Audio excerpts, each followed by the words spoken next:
বন্ধুরা, তোমরা কি জানো এই হাওড়া ব্রিজটি শুধুমাত্র একটি চাবির দ্বারা নির্ভর করে আছে। এই ব্রিজটিতে কিন্তু কোনো রকম নাট বল্টু এবং পিলার কিচ্ছু নেই। তো এই নাট বল্টু এবং পিলার ছাড়া কিভাবে একটি চাবির সাহায্যে এই ব্রিজটি দাঁড়িয়ে আছে সেটা কিন্তু তোমাদের সকলের সাথে শেয়ার করব।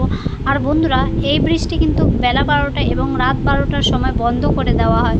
তো তারও কিন্তু একটি বিশেষ কারণ রয়েছে, তো সেটা আমি তোমাদের সাথে শেয়ার করব। তো পুরো ভিডিওটা দেখো। তো বন্ধুরা, তোমরা কিন্তু জানো এই কলকাতার হাওড়া ব্রিজ কিন্তু ভীষণ পপুলার।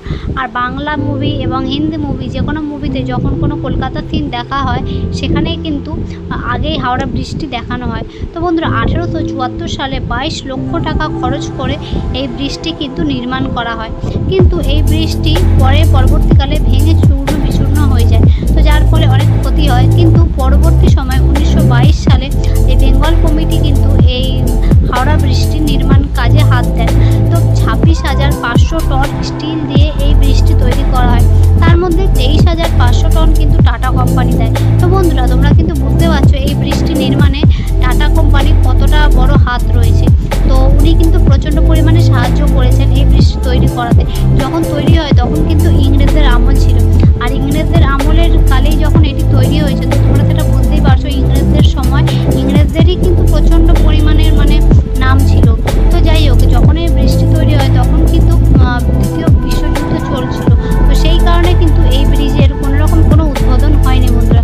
কেননা আমরা সাধারণত জেনে থাকি যে কোনো ব্রিজ যখন তৈরি হয় তখন কিন্তু একটি উদ্বোধন হয়। তো যাই হোক, এটি হয়নি কেননা দ্বিতীয় বিশ্বযুদ্ধ চলছিল। তো পরে এই ব্রিজটি তৈরি করা হচ্ছে। দেখো, 15,000 ফিট কিন্তু এই ব্রিজটির উচ্চতা।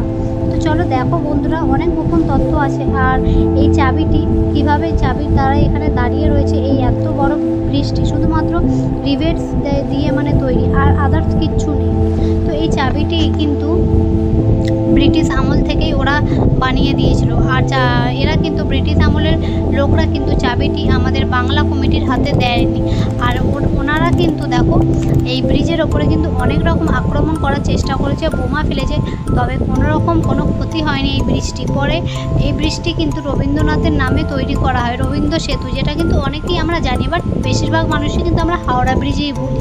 রবীন্দ্র সেতু কিন্তু খুব কম নামেই আমরা বলি, বাট জানি যেহেতু হাওড়া ব্রিজকে রবীন্দ্র সেতু বলা হয়, তবে আমরা হাওড়া ব্রিজটাই বলি।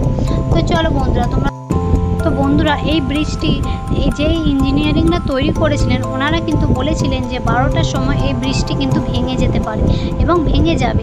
তো কখন, দিন 12টায় নাকি না রাত 12টায়, সেটা কিন্তু জানা যায়নি। সেই জন্য রাত 12টা এবং দিন 12টা এই 2 টাইমে কিন্তু ব্রিজটি বন্ধ করে দেওয়া হয়। তো তোমরা বুঝতে পারলে তো কী কারণে বন্ধ থাকে।